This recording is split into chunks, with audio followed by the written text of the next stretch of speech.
Nagmamalingki ako, dala ko yung, habang namasada ako, dala ko yung isda. Lagyan ko lang ng yelo kasi baka masira. Kasi mayroon akong hinahabol na isda kasi doon, medyo mura kasi doon banda sa kabila. Pagpatak na alas 10, wala na yun eh. Hinahabol ko talaga yun. Pinalagyan ko na lang ng yelo. Para ano.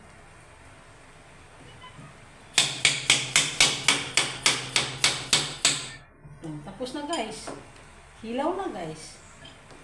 Yun lang yan. Pinutan ko na ito ng ano.